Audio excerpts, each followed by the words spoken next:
Comment vérifier le poinçonnement d'un radier général? La fois passée, on avait travaillé avec cette hauteur, une hauteur de 100 cm. On avait trouvé la vérification n'était pas bonne dans le sens où l'effort NI, était supérieur à la limite qu'on avait trouvée ici.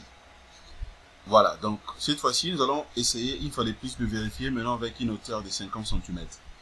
Comme ça, entre les deux hauteurs, on pourra tirer une conclusion à la fin et puis adopter l'hauteur que nous allons utiliser dans cette formation. Les amis, la fois passée, on était en train de travailler ensemble avec vous sur le même projet pack complet, bâtiment RP7-2. C'est un projet qu'on avait commencé en tout cas au début ensemble avec vous. D'abord sur le prédimensionnement, la modélisation, les chargements, combinaisons, ainsi que tout ce qui va avec. À ce stade maintenant, nous sommes en train de vouloir dimensionner un radier général. C'est comme j'avais dit la fois passée, mais sauf que un radier étant que c'est une semelle ou c'est une fondation pertinente, alors ça vaut la peine pour un ingénieur d'abord de faire des vérifications afin de se rassurer que les radiers n'aura pas de problème. C'est-à-dire quoi? La première des choses, l'ingénieur est censé de faire d'abord le prédimensionnement et après avoir prédimensionné les radiers, donc déjà vous aurez la précision sur la hauteur de ces radiers, mais aussi la longueur des débords de part et d'autre. Alors, à ce qui nous concerne, la fois passée, on avait prédimensionné de deux manières. Je vous avais montré donc les deux méthodes en fait de prédimensionnement, avec la longueur L max et aussi la méthode justement des niveaux. On avait vu donc les deux méthodes et après avoir prédimensionné donc les radiers général bien sûr, on avait trouvé aussi des hauteurs. Les H1 égale à 100 cm et puis les H2 égale à 50 cm. Alors la deuxième vérification à faire, on était obligé alors de faire la vérification du poinçonnement des radiers général pour se rassurer au moins qu'il n'y aura pas poinçonnement. Puisque si par contre après vérification on trouve qu'il y a une bonne conclusion qu'il n'y aura pas poinçonnement, et là déjà l'ingénieur peut se rassurer que tout est ok. Maintenant on peut passer au dimensionnement. Mais cependant, si après avoir vérifié et qu'on voit qu'il y aura poinçonnement, et bien l'ingénieur est censé maintenant de modifier soit la hauteur. Alors déjà on avait vérifié avec cette hauteur, avec une hauteur de 100 cm, on avait vu que avec cette hauteur il y avait un problème à ce qui concerne le poinçonnement. Donc, c'est-à-dire on avait compris qu'il y avait poinçonnement. D'où on ne peut pas utiliser cette hauteur de 100 cm. Alors, maintenant, nous allons vérifier aussi avec la hauteur de 50 cm. Moi, je sais déjà ce qu'il faut faire, mais j'aimerais quand même qu'on essaie un peu de travailler ensemble avec vous. Comme ça, ça va rester une fois pour toutes. Alors, juste, j'aimerais vous rappeler, les amis, abonnez-vous massivement sur nos deux chaînes YouTube, Jinkunga Tutoriel, ainsi que Académie de logiciels d'ingénieur. Abonnez-vous pour ne pas rater tout ce que nous sommes en train de publier là-dessus, à ce qui concerne nos contenus de formation. Alors, sans plus tarder, les amis, nous allons donc évoluer rapidement.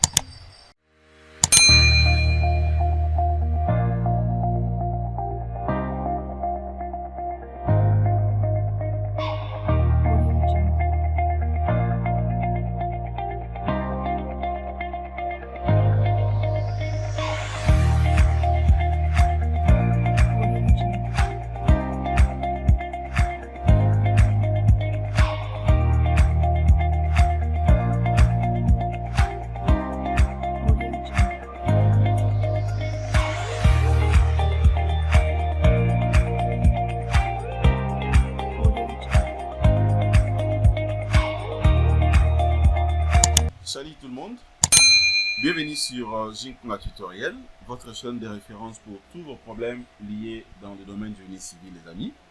Merci de votre fidélité. Nous allons donc continuer nos séries de formations. Comme je l'ai dit au début, aujourd'hui nous allons continuer la vérification du poinçonnement d'un radier général. Cette fois-ci, nous allons travailler avec une hauteur de 50 cm, puisque la fois passée on avait deux hauteurs. On avait vérifié déjà avec la hauteur de 100 cm. Maintenant, on fait pour une hauteur de 50 cm. Alors, la première des choses, les amis, j'aimerais d'abord préciser la hauteur ici. Donc, retenez seulement que le H que nous allons utiliser ici, attendez, je vais d'abord supprimer ça pour que ça soit bien vu et clair.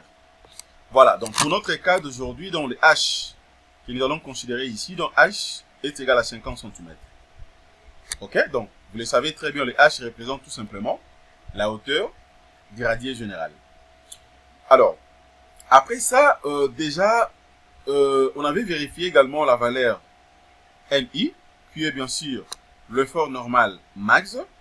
Ok, donc NI égale effort normal max, donc NI égale à N max. On avait vérifié ça sur Robot Structural Analysis. On avait trouvé donc c'était égal à combien? Donc N max, ici on avait trouvé une valeur.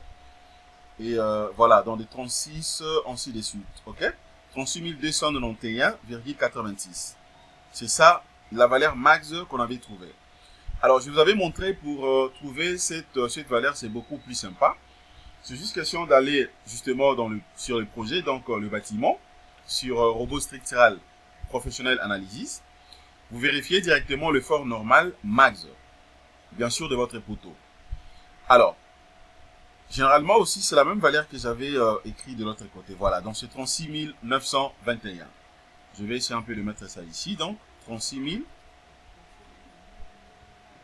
Est-ce que c'est ça? 36 900 combien?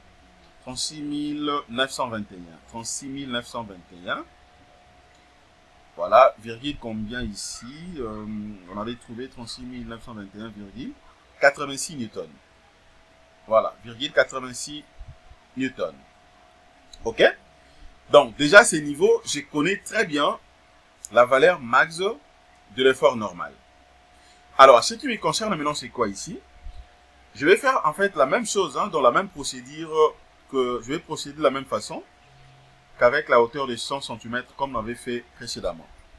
Rien n'a changé. Seulement peut-être les calculs.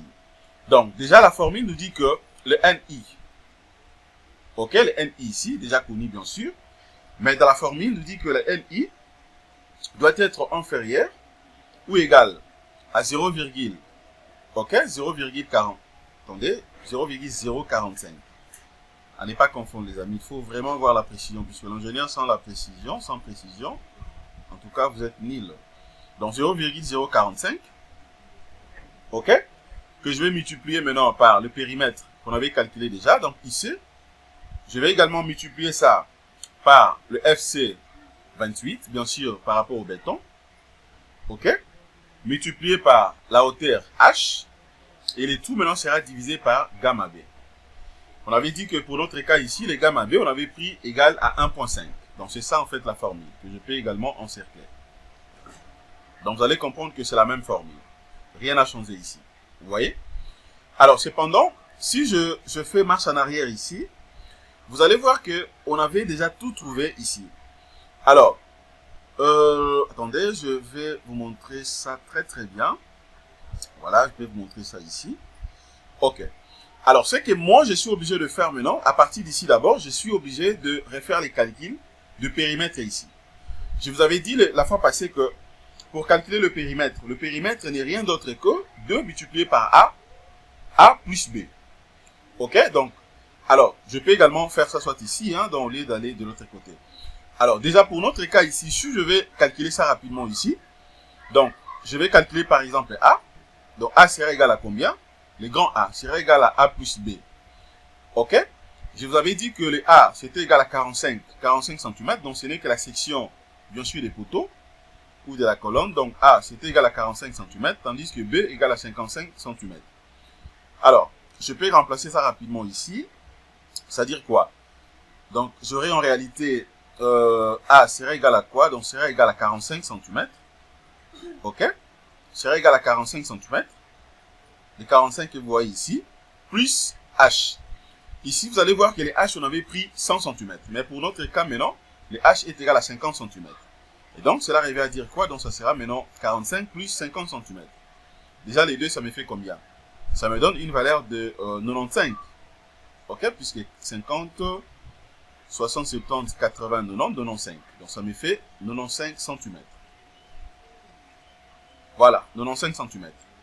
Donc, c'est pour dire que là, j'ai calculé déjà A. C'est ça donc A. Je peux calculer aussi B. Maintenant, pour B, je vais faire quoi ici? B doit être égal à quoi? Sera égal à petit b plus la hauteur. Petit b égale à 55. Donc, j'aurai 55 cm. Je vais multiplier toujours par la hauteur de 50 cm aussi. Je trouve B égale à 100 cm. Non, ça sera 105 cm. Ok? Là, c'est l'addition, hein, c'est pas la multiplication, hein, puisque si c'est la multiplication, l'unité ici, ça sera centimètre carré. Mais d'autant plus que c'est l'addition, et donc ça sera que le centimètre. Donc 105 cm. Voilà. Donc c'est pour dire qu'à ce stade, j'ai trouvé A, et puis j'ai trouvé aussi B. Ok? Étant donné que les deux sont trouvés, eh bien, je peux directement calculer maintenant le périmètre IC. Et donc, c'est-à-dire quoi? Le périmètre maintenant IC sera égal à quoi? Sera égal à 2 multiplié par A. Grand A trouvé égal à combien? 95 cm. Donc 95 cm. Plus le grand B. Grand B égal à combien? Grand B égal à 105 cm. Voilà. Maintenant là, je peux calculer rapidement. Donc, cela stipule que je peux que remplacer tout simplement. Donc là, j'aurai quoi ici? J'aurai donc 95 plus, là c'est plus, hein, c'est l'addition, plus 105. Ça me donne une valeur de 200. Maintenant, je multiplie ça par 2. Ok? Je trouve une valeur de 400. Ok? Je trouve 400. Et donc, cela arrive à dire quoi ici? Donc, le périmètre ici est égal à 400 cm. Voilà, 400 cm. Déjà, de l'autre côté, je peux aussi remplacer. Je peux remplacer rapidement. Bon, je peux faire ceci. Donc, I1. Ok, pour notre cas, I1. Donc, NI, pardon, est égal à combien? Déjà, on a trouvé une valeur de 66 921,86 newtons. Cette valeur doit être inférieure ou égale à 0,045 multiplié par le périmètre IC que je viens de calculer tout à l'heure. On a trouvé une valeur de combien? Je peux également jeter un coup d'œil de 400 cm. Ok? Sera égal à 400 multiplié par FC28. Alors, pour notre cas, le FC28, c'était égal à 20 mégapascal. On avait dit donc un bar égale à 100 kg par centimètre carré. Ok? Kilogramme par centimètre carré. D'où, dans le calcul, qu'est-ce qu'on avait fait? Je peux vous montrer ici pour que ce soit beaucoup plus clair. Attendez. Voilà, je vais faire un peu marche en arrière ici. Voilà. Donc, c'est pour dire quoi ici? Le FC28, pour notre cas, est égal à 200. Ok? Sera égal à 200. Pour FC25, sera égal à 250. Donc, je viens là, j'aurai 200 multiplié par combien? Multiplié par H. Le H ici est égal à 50 cm. Ok? Le H égale à 50 cm. C'est bon? Le tout maintenant doit être égal à gamma B. Gamma B égale à 1.5. Gamma B 1.5 pour notre cas. Voilà, donc gamma B égale à 1.5. Ok. Maintenant, je peux calculer d'abord. Je peux calculer ça. Je vais voir ce que ça va donner. Donc, là maintenant, ça veut dire quoi? J'aurai quoi? J'aurai 0,045 que je vais multiplier par 400, que je vais multiplier également par 200, que je vais multiplier par 500, non, par 50. Ok, ça me donne cette valeur. Je divise ça par 1.5. Je divise ça par 1.5. Voilà, je trouve une valeur de 12 000. Ok? Donc, c'est là, je viens à dire quoi ici? Donc, là, ça fait 12 000. Voilà. Ça fait 12 000. Non, 120 000. C'est pas 12 000, mais c'est 120 000. 120 000. Alors, déjà, ces niveaux, si je vérifie avec ce qu'on avait trouvé de l'autre côté, regardez, là, on avait trouvé 360 000. Ok? On avait trouvé donc 360 000. Mais tandis que là, je viens de trouver 120 000. Alors, c'est-à-dire quoi déjà? C'est comme on avait fait la fois passée. Ici, on avait trouvé cette valeur comment? Après avoir calculer comme nous avons fait également, comme je viens de faire tout à l'heure. Mais néanmoins, la valeur trouvée ici, c'était en kilogrammes, hein, donc ça va de même aussi que la valeur que j'ai trouvée de l'autre côté. Ok? Donc, c'est-à-dire quoi? Attendez, je peux vous montrer. Donc ça, en réalité, c'est en kilogrammes. Mais tandis que moi, je vais l'avoir en newton. Donc là, je suis obligé de faire quoi? Je vais donc la diviser la valeur trouvée ici par 100. Pour trouver 100 kilonewtons. Ok? Pour trouver 100 kilonewtons. Je vais donc la diviser par 100. Et même ici, la valeur qu'on avait trouvée, ce n'était pas les newtons, mais c'était plutôt les kilonewtons. Ici, c'est kilonewtons. Ok? Pour le premier cas, avec H, donc hauteur égale à 100, c'était les kilonewtons. Vous pouvez voir ça bien ici, vous allez voir que c'est les kilonewtons. Vous voyez? Dans le projet, c'est les kilonewtons, ce n'est pas les newtons. Donc, cela revient à dire quoi? Pour mon cas également ici, je suis obligé de diviser la valeur trouvée par 100, c'est-à-dire les deux vont tomber. Donc, les deux vont tomber. Donc, je vais rester avec combien? Je vais rester avec... ça sera combien? 1200. Ok? 1200 kilonewtons. Voilà.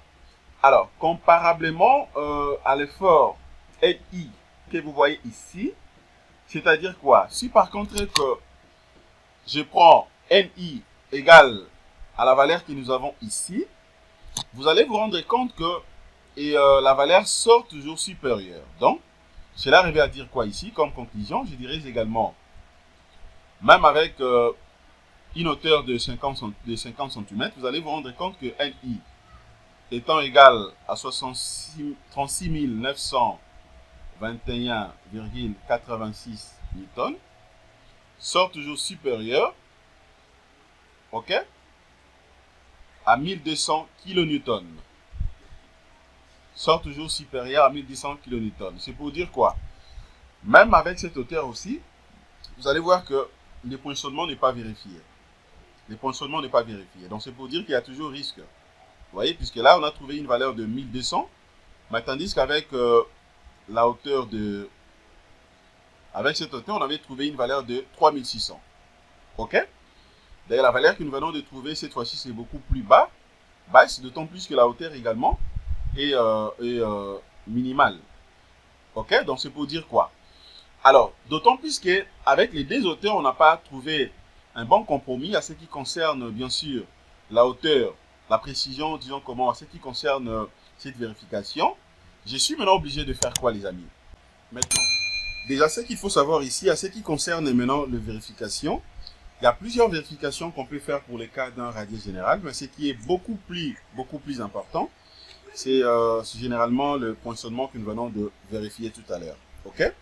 Alors, maintenant, pour essayer un peu de pallier à ces problèmes, d'autant plus que nous avons trouvé les H pour les cas de H1 qui est égal à 100 cm.